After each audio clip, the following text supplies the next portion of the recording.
so in today's class we will learn a little bit more about psychology. Do you have any suggestions?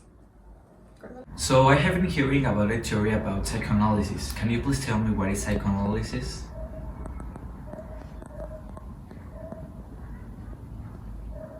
So let's explain psychoanalysis.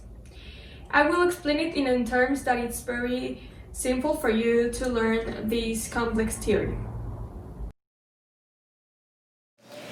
In order to understand this theory, we have to start by the beginning and giving it a little bit of context.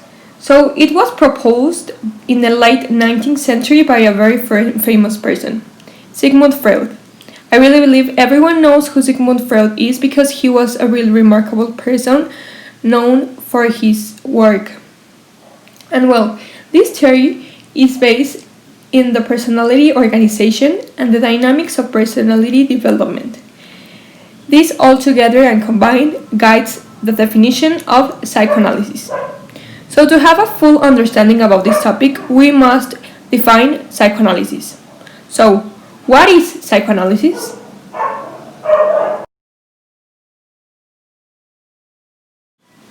So, in simple terms, psychoanalysis is defined as the analysis of the human psyche. And this is a set of psychological theories and therapeutic techniques that have their origin work in the theories of Freud himself, basing it in the belief that all people possess unconscious thoughts, feelings, desires, and memories. That's why we sum everything up in psyche.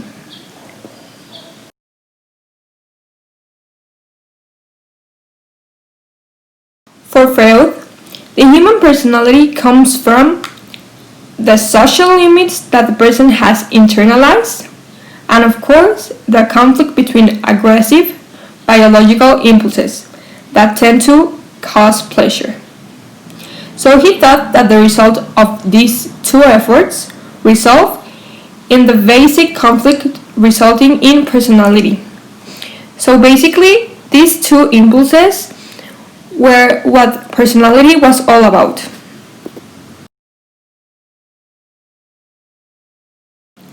Now, talking a little bit about this theory, well, the main idea was that it specified the personality as a dynamic system directed by three mental structures: the I, ego, and superego. Almost every behavior is related with the activity of these three systems that help to understand the dynamics of the mind. The first of these three key elements that emerges is known as the I. This contains all of the unconscious and basic primal urges. Then, the ego.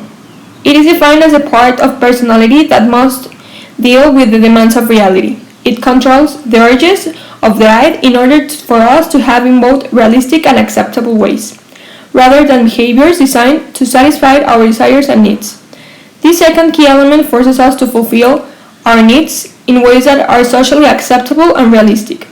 Basically, the ego helps strike a balance between our basic urges, our ideals, and reality. Finally, the superego is the third and last key element that emerges from this theory. It contains our ideals, values, the values and beliefs that our parents and society instructed us.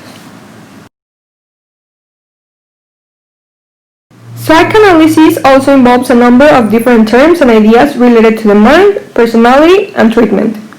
Like, in example, the conscious and unconscious mind.